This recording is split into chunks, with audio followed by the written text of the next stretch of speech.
Welcome back, listeners, to the Narrative Mindset Podcast.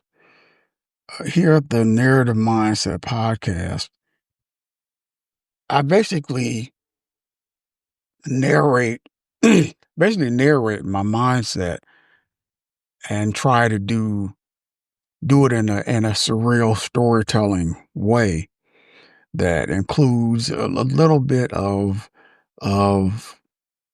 psychology, a little bit of some stories will include a little bit of mental illness, uh, therapy, and some will just be my mental narrative mindset on certain subjects.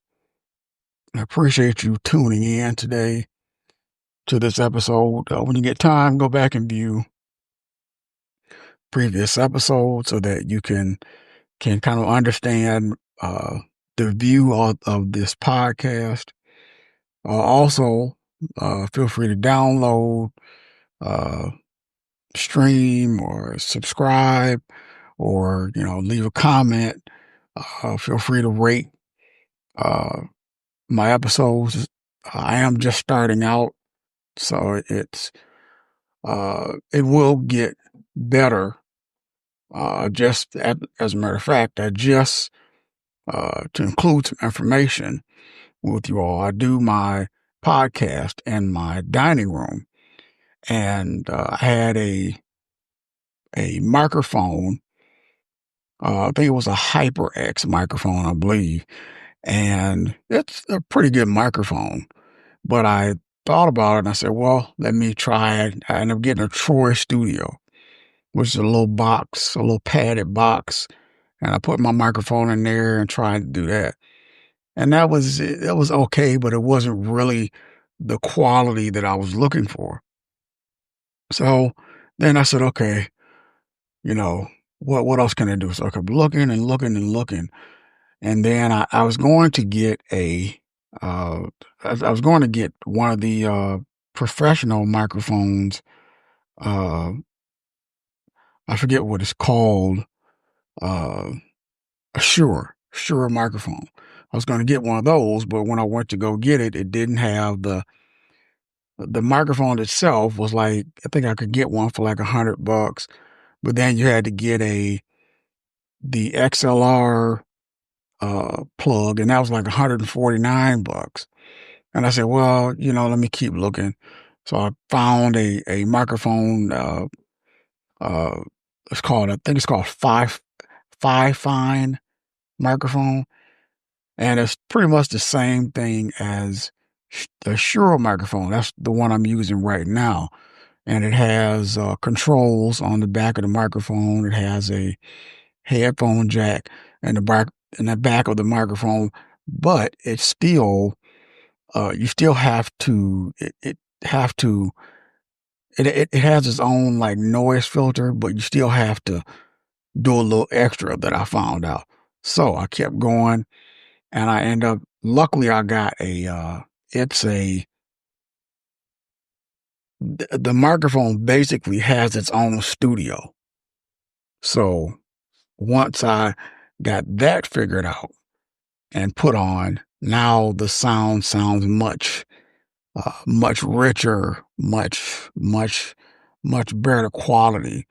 And then I also, when I'm done recording, I run it through Adobe Podcast Cleaner, and I also use WavePad, which is a good free system.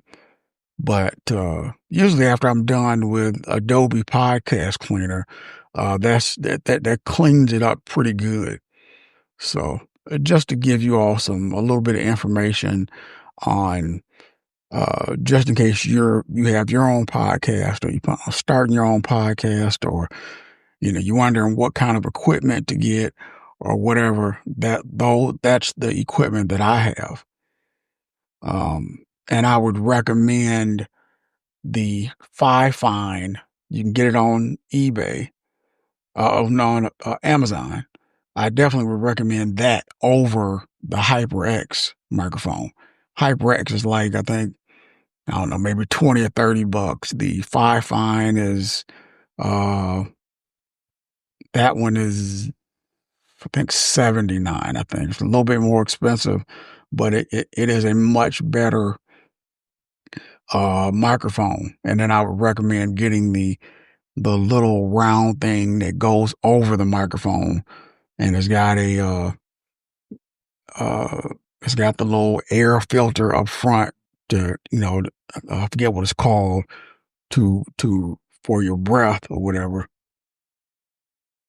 But, enough about that. This episode will delve a little bit into, my dad. I did one about, and I did an episode about me, my introduction to the world, and the funny accident on how my birthplace came about. And I did another episode on my mother and father and a little bit of their history and a little bit of my relationship in there. And now I'm doing just the separate, my dad in this episode. Um, First of all, my I guess when I was little, my first impression of my dad was, I mean, at least in my generation, we had a healthy fear of of uh of elders. So my dad was like, it was just like, you know, those were back in the days when you just didn't do certain things, So the my first impression of my father, was, was he could whoop the world. That's the funny part. It was just like nobody can beat my dad. I just didn't see anybody beating my dad. That's funny. Uh, my dad's height. My dad was like 5 foot. He didn't really stand out too much. He was just 5 foot, but don't get it twisted. He was 5 foot, and would, 5 foot of old school, you know, uh, old school whooping. Not just, don't think because he was 5 foot, it, it, it, it was going, anything was going to change. He was 5 foot of old school, you know. Um, my dad really never talked about, uh, Vietnam and going there and whatever he may have experienced or or went through over in Vietnam, because I think I said in another episode that men, we're known for keeping things in. And, a lot of veterans never say anything about their experiences over in Vietnam because they go through so much, they see so much. It's just like once they're done, they just don't want to talk about it. There's nothing to brag about or nothing to talk about or anything.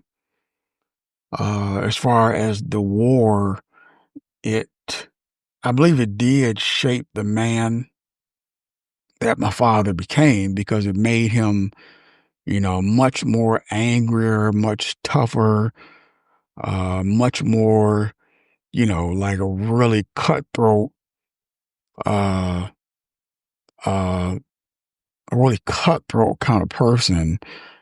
And the scars that he carried from it, he didn't have any visible scars that he carried, but I think there were a lot of mental scars that he carried, as all soldiers do carry from the war. Uh, and he never really shared any stories about the war, because that was just like I said, as a soldier, that's something that they pretty much avoid because, you know, I've never been to war, but I'm pretty sure it's definitely, the real deal, you know, uh, the average wannabe gangbanger, he goes to war. He's coming back and telling that gang, y'all can keep this. I hadn't seen the real stuff, you know. As a child, his being in the army, um, I don't know. As far as I could see, it just affected him, um, just real quiet, and always, just almost like he was just unafraid of anything. Real quiet, unafraid of anything, and would take on, you know, whoever. It just didn't matter. And I think that's how I think that's how the war shaped him. Um, I feel proud of anybody that serves in the war because, even with any flaws that he may have had, mentally, I didn't see any physical flaws, but I was proud of him for serving, not only serving his country, but I was proud of him for I'm proud of anybody for going somewhere where, you know, people who know how to shooting at you. I'm proud of anybody who can go somewhere and you got some sniper 2, 3 miles away that you can't even see, you know, shooting at you. And, they tell you, not, don't stick your head up when you ain't supposed to, keep your mind on, the task at hand and things like that. I'm proud of anybody. So, and saying that real quick, I'll say, uh, if there's any veterans listening to this, I thank you for your service. I think his drinking I think it was somewhat tied to the war.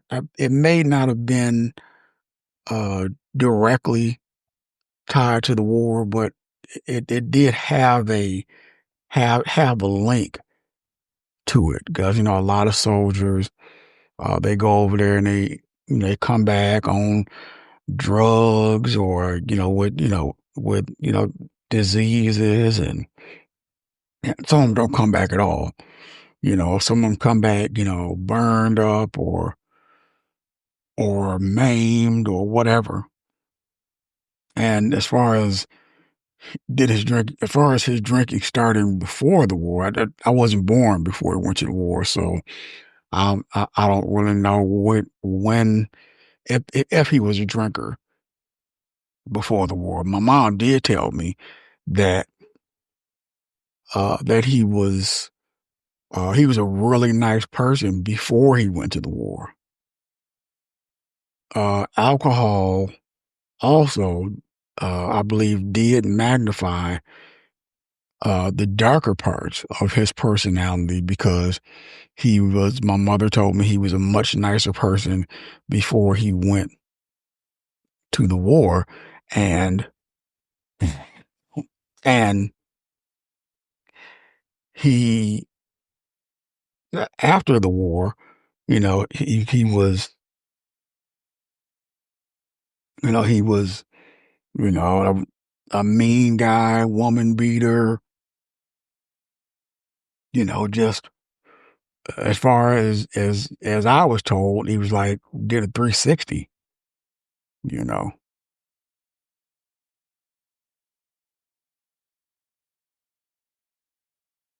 My father never talked about not knowing his father. It was something that he just never mentioned. My mother just, you know, knowing him, she said that was mostly part of his problem is that he didn't know him. I think it had a lot to do with not knowing his father, had a lot to do with the way he treated, he treated people in general, including me and my brother and women and other people he came in contact with. I'm not really I'm not really sure. I would assume that he took some effort to look for his biological father, but I'm not sure how extensive the search was because back then, there were no computers. It was much tougher to in that particular situation to find a father. You couldn't just go online and look, or I mean, you had to go through like extensive uh, work. So I'm assuming it may have been a thought, but I don't know if he really you know did it because he didn't have the tools that we have today. He did carry. Uh,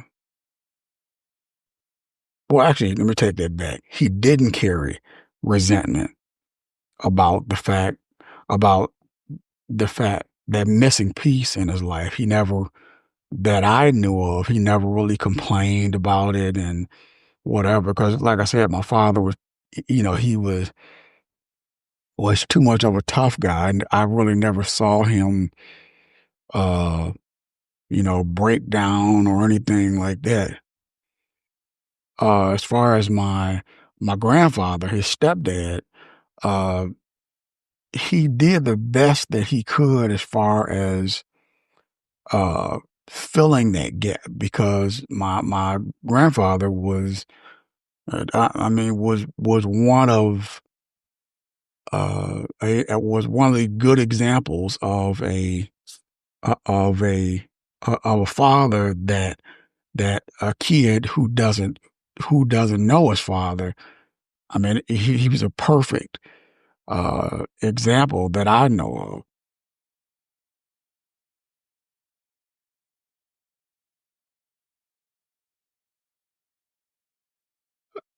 Having, well, not knowing your father makes you want to be a better father. But in my father's case, he had multiple children with multiple different women. So I don't think that his father missing or not knowing his father, it didn't seem to, make his position as a father, uh, it didn't seem to influence his position as being a father, because unless, well, he didn't know his father either. So unless his father was the same as he was, woman beater and drinker and whatever, then uh, maybe unknowingly it influenced the way my father handled being a father. I think I believe it made him more tougher, and of course he was broken inside because he didn't know who his father was, and that definitely usually breaks a person. We just don't see it.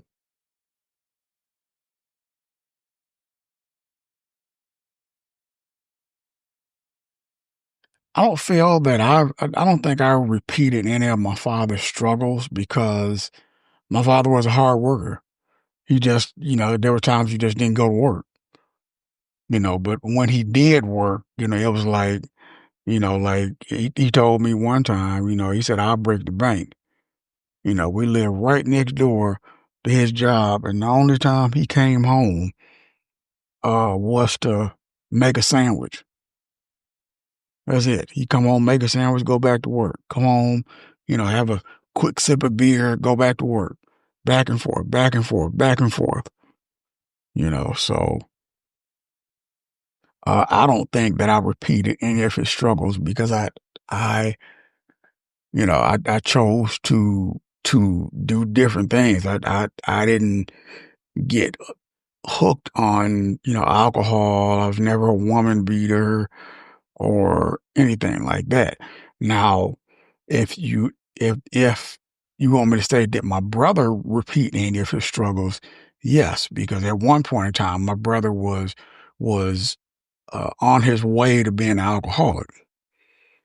Um, I my father didn't seem jealous of people who had a father that I knew of because he was at an age where he was kind of I don't know, kind of over it. I think.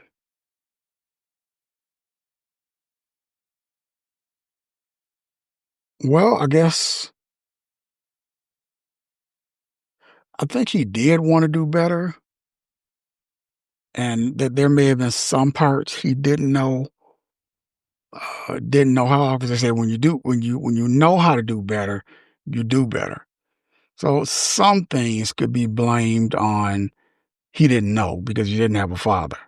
But on the other hand, he had a stepfather who was, you know, I'm okay with saying he was the example of a man, you know, you know, the old rough hands, pair of uh coveralls, old work truck outside, you know, that type of thing.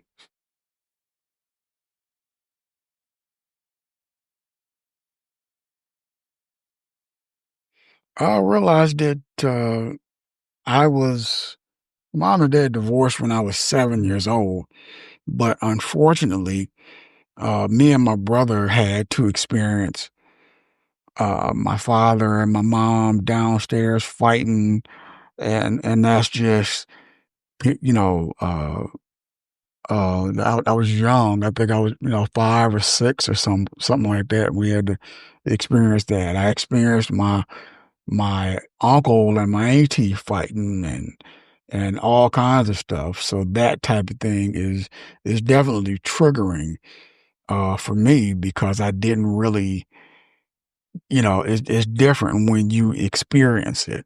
And I think that's why my attitude towards women in my life is so laxed. Even when, at times I feel that uh I feel like, y you know, like, I question myself about going there. I don't, but I question myself.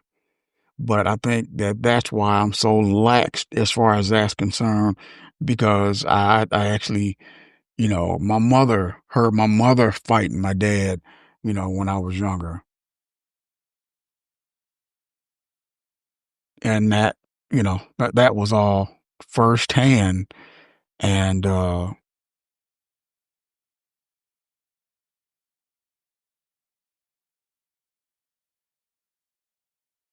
I did carry anger from my father for the domestic violence against my mother, which is natural for any uh uh child. Any child that doesn't carry anger, that's kind of a different issue.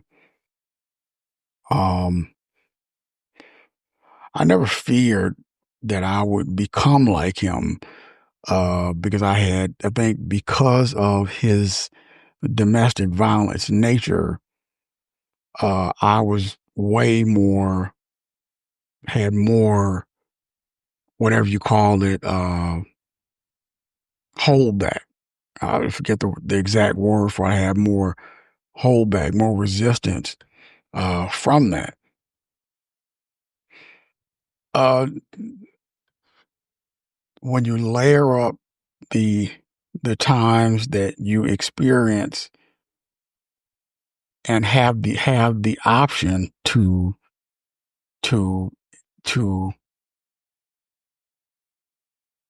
include domestic violence or not, and you choose not to. Each time you do, you become stronger and stronger and stronger and stronger and stronger until you're just like this person who can just, you know, walk away when everybody else says, you know, would have did different. So I don't think I ever had a fear of becoming like him. My dad never apologized for any of that stuff, and also the I'm trying to figure out was the violence when he was drinking. I think it was always present at a certain point in life. When he was drinking, it got worse, but I think that it was always present. He just liked, fighting women. I never understood that, but that was something that happened around that particular era. That was just the era of that for some reason.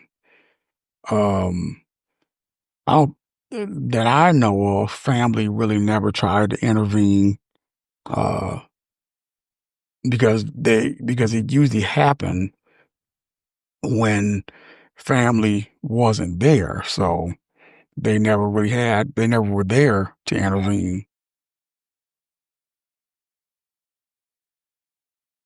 I think he was aware of how much damage he caused. He had to be because it happened, you know, at least two, 3 to 4 times a week. So, he had to know, so that was just, you know, what that was. There was no way he couldn't know. He wasn't, yeah, my father wasn't mentally ill or anything like that. He had good sense, so he had to know. I keep myself from repeating those patterns by making better choices, and even when I've, had a drink, I was never a violent person, to commit domestic violence. And in my eyes, you know, I mean, you never do that to a woman. So I don't think that I could do it, even though sometimes I feel like I could, but I don't really think that I could go through with it. So my mother did not marry my father willingly. It was a decision that was made by my grandmother because back in those days, you married whoever your grandmother liked, and that was the way that those things went.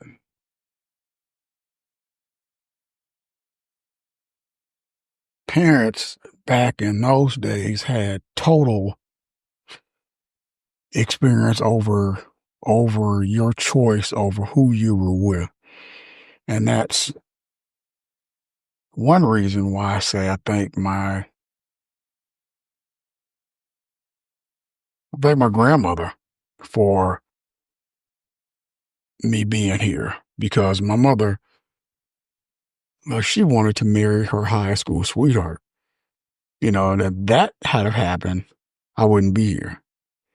So I thank my grandmother for me being here because as a parent back then, their choice was the last say.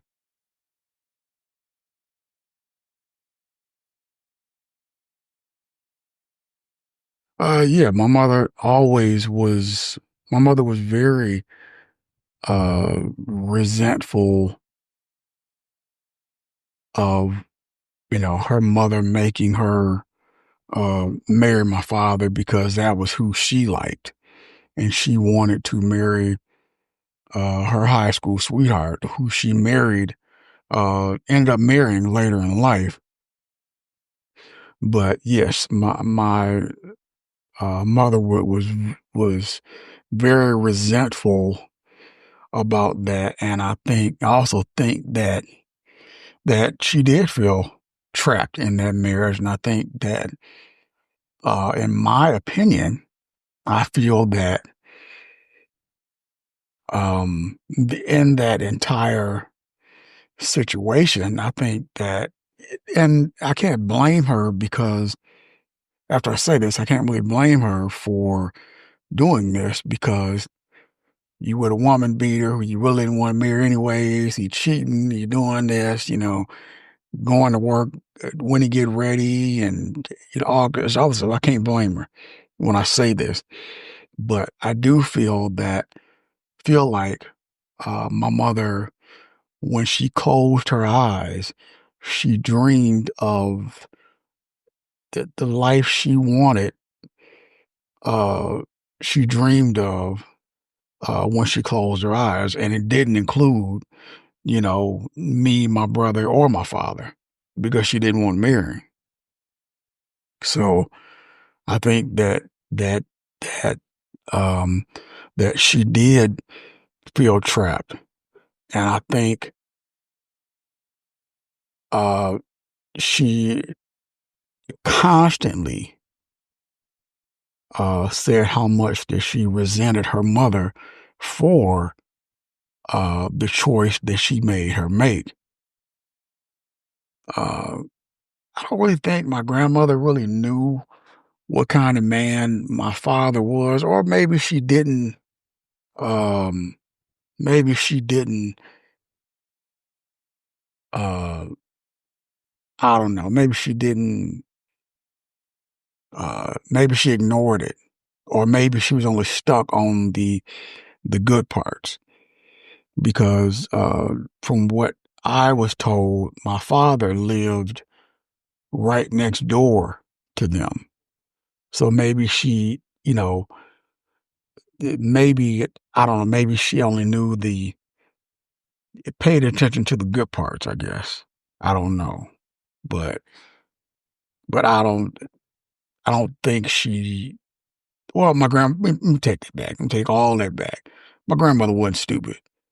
So she probably knew what kind of man he was, but by the time she maybe found out that he was an alcoholic, woman beater, all this kind of stuff, it was too late because they were already married. Already had, probably one child, another one on the way.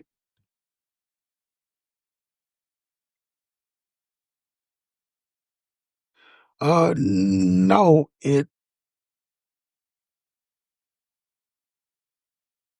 no, it doesn't feel strange to thank my grandmother for my existence, because it's the truth. Because if you look at the situation, my grandmother made my mom marry my father. You know, my mom and my dad had me and my brother. So if you take my grandmother out of the equation and her not make my mother marry my father, that takes him out the picture, which in turn takes me and my brother out of the picture. So I just I go by the facts. Yes, my mother always did talk about her high school sweetheart. She didn't really tell me much about him, but she did always say that that's who she wanted to marry. She didn't want to marry my dad, and that was kind of like now that after a while, it kind of sounded like a broken record, but I can see why. It was not a shock when she eventually married him, because that's what she wanted to do. I think she saw him uh, at a high school reunion or something, and I guess he said, hey, he waited all these years and finally said, hey, um, will you marry me or whatever?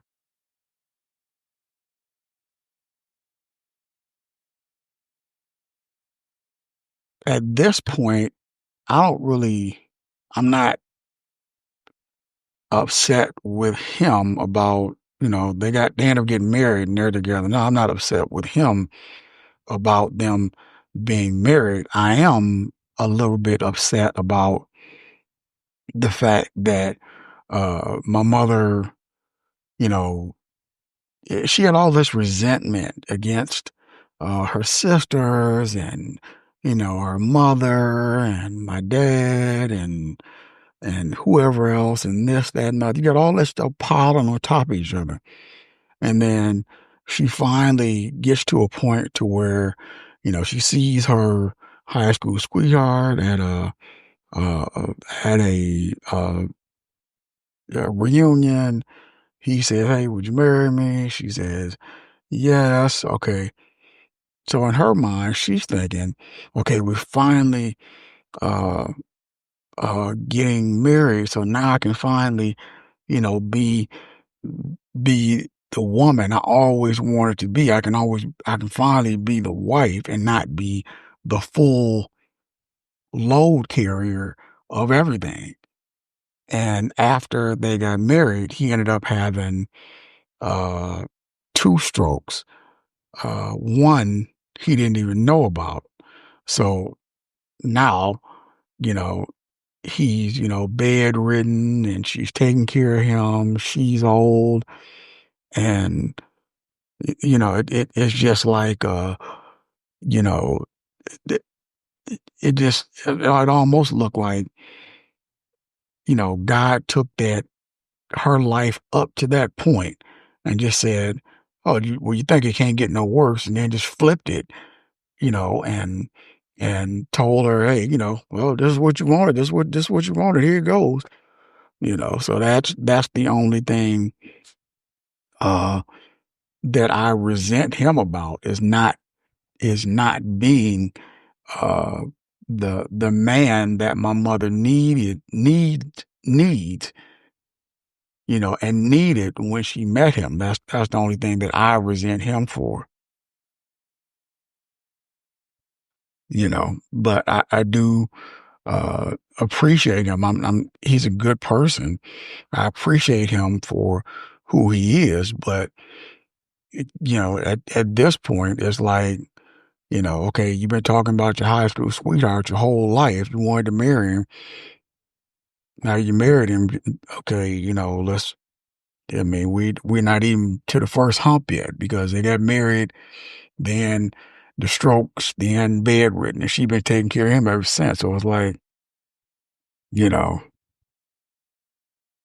not being or not being rude to him or anything, and I don't hate him, but it's like, you know, you haven't, you know, shown anything. It's like you take a music artist and, you always wanted this music artist. You sign him, all of a sudden he's he's got a contract. You got to pay him.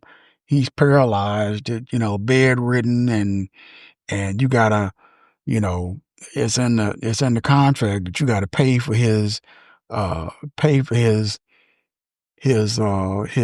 health care.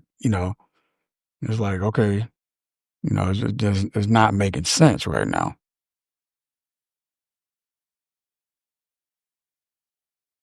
Somewhat, somewhat. I think somewhat. Some of my toughness comes from him, but I don't really think my dad really never, was one of them types that taught me how to be tough. It was just I just didn't see it. Despite everything else.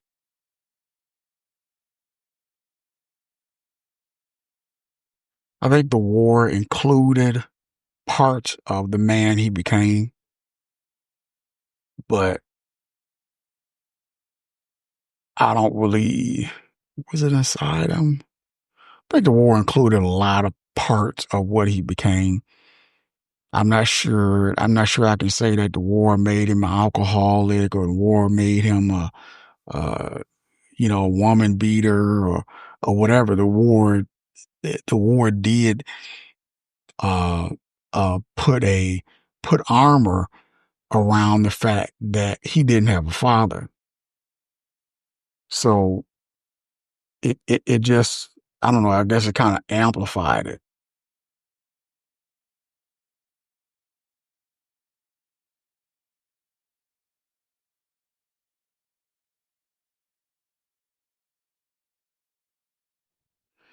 Yeah, I do think he loved my mom in his own way because he always wanted her back, but he just, once you screwed up, a little late after that. So there was uh there was nothing really he could do.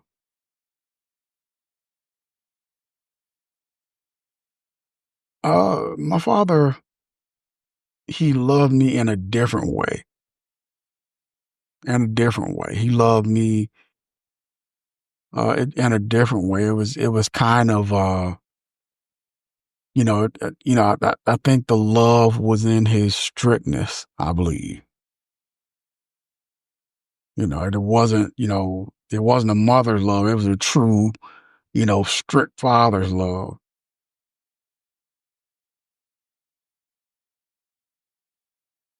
Yes, I did. The habits that I got from him was the anger and raising of my daughter, which I had to realize that came from him. And I had to understand it and stop it before I became the same person that he was. And I think that I believe that I broke that cycle of violence at that point when I realized what I was doing. I was turning into my own father. And I was uh when I was younger, I was like really angry. I would just spaz out, if anybody said anything, and I think that was a part of my father.